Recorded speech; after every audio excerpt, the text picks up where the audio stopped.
ஆண்டவராகிய இயேசு கிறிஸ்துவின் நாமத்தில் உங்களுக்கு வாழ்த்துக்கள். எல்லாரும் எப்படி இருக்கீங்க? சுகமா இருக்கீங்களா? சந்தோஷமா இருக்கீங்களா? இந்த நாளிலும் ஆண்டவர் கொடுக்கிற ஆசீர்வாதமான வார்த்தை யாக்கோபு 4ஆம் அதிகாரம் 7ஆம் வசனம். ஆகையால் தேவனுக்கு கீழ்ப்படிந்திருங்கள், பிசாசுக்கு எதிர்த்து நில்லுங்கள், அப்பொழுது அவன் உங்களை விட்டு ஓடி போவான். அருமையான தேவனுடைய பிள்ளைகளே, ஆண்டவருடைய வார்த்தை சொல்கிறது, பெருமைப்படுகிறவர்களுக்கு தேவன் எதிர்த்து நிற்கிறார். ஆகையால் தேவனுக்கு கீழ்ப்படிந்திருங்கள் என்று சொல்லி. God is against those people who are full of pride in their mind. So the word of God says, humble yourselves before God and then stand against the devil. கர்த்தருடைய பிள்ளைகளே, தேவனுக்கு கீழ்ப்படிந்திருங்கள், பிசாசுக்கு எதிர்த்து நில்லுங்கள். There are times people are against God. That means indirectly they are giving room for the devil to enter into their mind, into their life.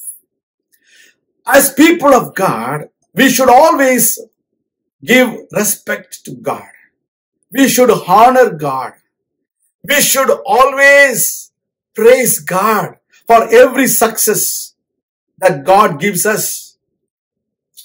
அதே பிள்ளைகள், தேவன் கொடுக்கிற ஒவ்வொரு ஆசீர்வாதத்திற்காகவும் தேவனுக்கு நாம் நன்றி செலுத்த வேண்டும். பெருமை என்பது மனதில் மாத்திரமல்ல, அநேக வேளைகளில் வார்த்தைகளிலும் வந்து விடுகிறது. கர்த்தருடைய பிள்ளைகள் எல்லாவற்றிற்காகவும் தேவனை மகிமைப்படுத்த வேண்டும்.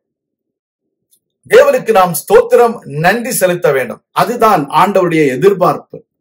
அதை விட்டுவிட்டு நாம் நம்முடைய குலப்பெருமையையும் நம்முடைய குடும்ப பெருமையையும் பற்றி பேசுவோமேயானால் தேவன் அந்த இடத்துல மகிமைப்படவில்லை. When we speak a lot about our family and our background instead of God, God is not glorified.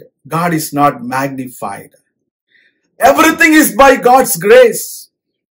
We are alive because of God's grace. We are able to speak because of God's grace. I'm able to see because of God's grace. But people brag about their own things and will not give glory to God. Dear children of God, be careful. Devil is waiting to enter into your life. கர்த்தருடைய பிள்ளைகள், பிசாசுக்கு இடம் கொடுக்க கூடாது. மேட்டிமை என்பது பிசாசுக்குரியது, பெருமை என்பது பிசாசுக்குரியது. பிசாசு தன்னை பெருமைப்படுத்தி மேன்மைப்படுத்தினதினால்தான் தேவனால் கீழே தள்ளப்பட்டான். Because of the pride of the devil, he was pushed down by the Lord our God. So we need to be humble before God. We need to exalt God, and we need to stand against the devil. We need to stand against the spirits which are against the Holy Spirit. கர்த்தருடைய பிள்ளைகள், பிசாசுக்கு எதிர்த்து நிற்க வேண்டும். அசுத்த ஆவிகளை இயேசுவின் நாமத்திலே நாம் துரத்த வேண்டும். அதுதான் ஆண்டவர் நம்மிடத்தில் எதிர்பார்க்கிறார். நாம் ஜெபிக்கலாம். எங்கள் அன்பின் பரலோக பிதாவே, தேவனுக்கு கீழ்ப்படிந்திருக்க எங்களுக்கு நீர் போதித்த தயவிற்காக உமக்கு ஸ்தோத்திரம். நாங்கள் எதை குறித்தும் பெருமை பாராட்டாதபடிக்கு உமக்கு கீழ்ப்படிந்தது, உம்முடைய கிருபையினாலே நாங்கள் வாழ்கிறோம் என்று உம்முடைய நாமத்தை மகிமைப்படுத்த தேவனே எங்களுக்கு கிருபை தாரும்.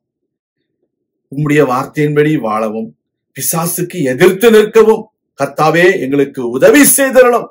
இயேசு கிறிஸ்துவின் நாமத்திலே பிசாசுகளை நாங்கள் துரத்துகிறோம். பிசாசின் கிரியைகளை நாங்கள் உடைக்கிறோம் இயேசு கிறிஸ்துவின் நாமத்தினாலே. பிசாசின் வல்லமைகளை இயேசு கிறிஸ்துவின் நாமத்திலே நாங்கள் அப்புறப்படுத்துகிறோம். இயேசு கிறிஸ்துவின் நாமத்திலே ஜெயத்தை எடுத்துக் கொள்கிறோம். எங்களை தாழ்த்தி ஒப்புக் கொடுக்கிறோம். துதி கன மகிமை யாவற்றையும் உமக்கே செலுத்துகிறோம். மீட்பர் இயேசு கிறிஸ்துவின் நாமத்தில் நல்ல பிதாவே, ஆமேன். கர்த்தர் தாமே உங்களை ஆசீர்வதிப்பாராக. ஆமேன்.